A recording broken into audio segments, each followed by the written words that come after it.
Hello friends, welcome to the new episode of my channel. আমি Prince এবং এই ভিডিওতে একটা ছিটকে দেওয়া আপডেট তোমাদেরকে দেবো, কয়েকটা লেটেস্ট আপডেট ইন্ডিয়ান সিনেমার, সেগুলো নিয়ে এখানে কথা হবে। তো একদম প্রথমে যেটা নিয়ে কথা বলবো সেটা হচ্ছে বিদ্যুৎ জামালকে নিয়ে। তো বিদ্যুৎ জামালের লাস্ট যে কাজটা এসছে সেটা যেটা এলো ক্র্যাক, সেরকমভাবে বক্স অফিস করতে পারলো না, বক্স অফিসে ডিজাস্টার হলো, কিন্তু সে বড় কিছু করার চেষ্টা করেছিল। তো আমরা দেখবেন একটা কথা বারবার বলছিলাম যে বলিউডে কাজে লাগাতে পারছে না বিদ্যুৎ জামালকে। বিদ্যুৎ জামাল যেখান থেকে পরিচিতি পেয়েছিল তার সেখানেই ফিরে যাওয়া উচিত, অর্থাৎ সাউথ ইন্ডাস্ট্রিতে।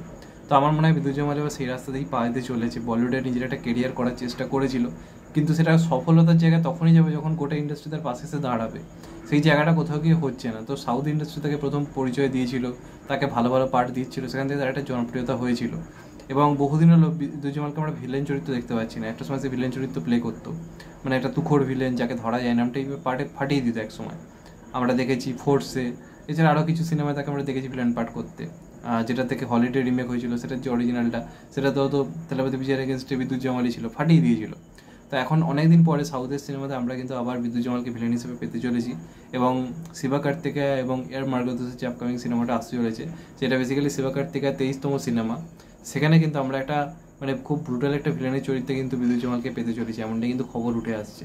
তো এটা খুবই ভালো। আমি চাইবো বিদ্যুৎ জামাল সেখানে গিয়ে কিছু ভালো করুক। যেখানে দাম পাচ্ছে না সেখানে সময় নষ্ট করে আমারও মনে হয় না কিছু লাভ রয়েছে বলে। সাউথে যাক, আশা করা যায় তাকে ভালো ভালো পার্ট দেবে এবং সে আবার সেই নিজের জায়গাটা ফেরত পাবে, এটা আমার ব্যক্তিগতভাবে মনে হয়। আর এরপর কথা বলবো আরও অন্য কিছু ব্যাপার নিয়ে। একদম প্রথমে যেটা নিয়ে বেসিক্যালি কথা বলবো সেটা হচ্ছে অক্ষয় কুমারকে নিয়ে দুটো আপডেট আমি তোমাদেরকে দেবো। তো প্রথমে যেটা নিয়ে কথা বলবো সেটা হচ্ছে অক্ষয় কুমার আপকামিং একটা সিনেমা নিয়ে, এবং সেই সিনেমায় অক্ষয় কুমারের পাশাপাশি অনন্যা পান্ডে থাকবে এবং থাকতে চলেছে আর মাধবন। এটা একটা বিরাট বড় কাস্টিং নিয়ে কাজটা হচ্ছে, এবং বেসিক্যালি এটা শ্রী শঙ্করনারায়ণের জীবনের উপর ভিত্তি করে এই কাজটা হচ্ছে, যেখানে জালিয়ানবাগ হত্যাকাণ্ড নিয়ে একটা বিরাট বড় কোর্ট কেস হয়েছিল ব্রিটিশদের এগেনস্টে গিয়ে, এবং সেটা করেছিল হচ্ছে শ্রী শঙ্করায়ণ। তো তারই বায়োপিক কাজ হচ্ছে এবং এটার শুটিং অলরেডি কমপ্লিট হয়ে গেছে। এবার শুধুমাত্র অ্যানাউন্সমেন্টের অপেক্ষা, রিলিজ ডেটের অপেক্ষা। আর এই সিনেমাটার নাম যেটা টাইটেল রিচারের জন্য বেসিক্যালি ভিডিওটা করা আছে, এই সিনেমাটার টাইটেল কী হতে চলেছে, তো যেটা জানা যাচ্ছে শঙ্করা হতে চলেছে। এই সিনেমাটার নাম ফাইনালি ঠিক করা হয়েছে শঙ্করা, এবং এটা থার্মাল প্রোডাকশনের ব্যানার থেকে আসবে। তো এরকম একটা কনসেপ্টে কাজ, যেখানে জালিয়ানওয়ালাবাগ হত্যাকাণ্ডের মধ্যে একটা ইম্পর্টেন্ট জিনিস রয়েছে, সেখানে আমার মনে হয় এই সিনেমাটা কিন্তু ওয়ার্ক করতে পারে। তো দেখা যাক ফাইনালি কী হয়। অবশ্যই চাইব অক্ষয় কুমার এই সিনেমাটা ওয়ার্ক করুক। আর এরপর অক্ষয় কুমারের আর একটা আপডেট দেবো, সেটা হচ্ছে জল LLB 3 নিয়ে। জল LLB 3 তো হচ্ছে 100% confirm, Akshay Kumar versus Arshad Warsi. Jolly versus Jolly একটা হিউজ লড়াই আমরা দেখতে পেতে চলেছি, এবং সৌরভ শুক্লাকে আমরা মেন আর কি যে জজের চরিত্র আর কি দেখতে পেতে চলেছি, সেটা আমরা জানি। এখন যেটা জানা যাচ্ছে এই সিনেমায় দুজন বাঙালি অভিনেতা কাজ করতে চলেছে। একজন হচ্ছে খরাজ মুখার্জিকে আমরা একটা খুব ইম্পর্টেন্ট রোল এখানে প্লে করতে দেখবো। এবং আরও একটা বড় চমক হচ্ছে পরাণ বন্দ্যোপাধ্যায়কেও কিন্তু এই সিনেমা আমরা দেখতে পেতে চলেছি। পরাণ জেঠুকে আমরা এই সিনেমায় পেতে চলেছি। তো বিরাট ভালো একটা কাস্টিং, বাঙালির কোথাও একটা দারুণ কানেকশন যুক্ত হচ্ছে এই সিনেমাটার সঙ্গে। এবং আমরা জানি যে জলি রেলবি বেসিক্যালি একটা এমন সিনেমা যেটার মধ্যে সিরিয়াসনেস আর কমেডি দুটোই রয়েছে। আর এই খরাজ মুখার্জি বলি বা পরাণ বন্দ্যোপাধ্যায় বলি, তাদের কমিক এলিমেন্ট নিয়ে আলাদা করে কিছু বলার নেই। তো এরা দুজন থাকলে সিনেমাটার মাত্রাটা আরও কোথাও গিয়ে ভালো জায়গা আমার মনে হয় গিয়ে পৌঁছবে। তো দেখা যাক ফাইনালি কী হয়। আর লাস্ট যে দুটো আপডেট নিয়ে কথা বলো, সেই দুটো আপডেট বেসিক্যালি হচ্ছে আল্লু অর্জুনকে নিয়ে। একদম প্রথমে যেটা নিয়ে কথা বলবো সেটা হচ্ছে আল্লু অর্জুন এবং অ্যাডলির আপকামিং সিনেমা নিয়ে। তো এটা একটা বিরাট বড় একটা অ্যাকশন স্পেকটাকেল হতে চলেছে। অ্যাডলির জীবনের বলা হচ্ছে সব থেকে বড় সিনেমা। জওয়ান, মার্শাল, বিগিল এইগুলোর থেকে অনেক বড় কাজ এটা হতে চলেছে।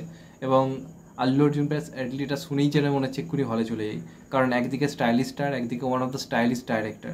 এই দুজন একটা সঙ্গে একটা অ্যাডলি কম্বিনেশন তো এমনিই হবে।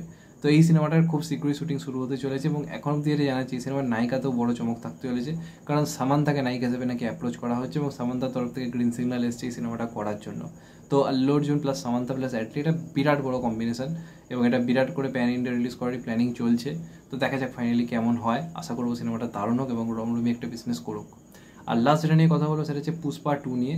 আমরা চাই পুষ্পা 2 জলদি কিছু একটা আসুক। তো আজকে মিত্রি মুভির কাছে যারা আর কি এটা প্রডিউসার, তারা একটা পোস্ট করেছে যে কাল থেকে বেসিক্যালি মাস্ট জাতারা হতে চলেছে। এবার অনেকে প্রশ্ন, জাতারা মানে কি? জাতারা মানে হচ্ছে মেলা, মানে বলতে চাইছি যে প্রমোশনের মেলা কাল থেকে শুরু হতে চলেছে।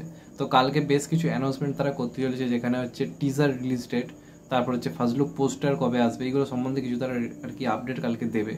তো সেটা কোনো টিজারের মাধ্যমে তারা করে, কোনো গ্লিমসের মাধ্যমে করে, নাকি কোনো পোস্টারের মাধ্যমে শুধুমাত্র তারা রিলিজ ডেট জানে। রিলিজ ডেট মানে তারা এটা তো লিখে দিয়েছে 15 টাকা সিনেমা রিলিজ করছে, সেটা তারা আজকের এই পোস্টারতেও জানিয়েছে। রিলিজ ডেট বলতে আমি বলতে চাইছি কোনো টিজার রিলিজ ডেট তারা সম্ভবত জানাতে চলেছে, আর ফার্স্ট লুক পোস্টার সম্ভবত হয়তো আমরা পেতে চলেছি। তো বেশ এক্সাইটমেন্ট একটা কাজ করছে, চাই তো পুষ্পা 2 দারুণ কিছু একটা হোক। এবং এই টাইম থেকেই প্রমোশন শুরু করা সত্যি কথা বলতে গেলে ভালো। আর আমার তো মনে হয় টিজার রিলিজ ডেটটাই তারা জানাবে, কারণ 8 তারিখ বেসিক্যালি আল্লু অর্জুনের জন্মদিন। আমার মনে হয় ওই দিনে তারা টিজার রিলিজ ডেটটাই কালকে কোনো একটা গ্লিমসের মাধ্যমে বা কোনো পোস্টারের মাধ্যমে জানাতে কাল চলেছে। তো দেখা যাক ফাইনালি কেমন হয়। বেশ এক্সাইটমেন্ট কাজ করছে পুষ্পা 2 নিয়ে। তোমাদের কি মতামত অবশ্যই কিন্তু কমেন্ট করে জানিও। তো এগুলি ছিল বেসিক্যালি আজকের আপডেট। চ্যানেলটা নতুন হলে চ্যানেলটা সাবস্ক্রাইব করে দিও and hit the bell icon. ভালো থেকো সবাই, টেক কেয়ার, নমস্কার, আবার দেখা হবে। এখন তো ভাই সবাই ভালো থেকো, সুস্থ থেকো, নমস্কার, টেক কেয়ার, আবার দেখা হবে।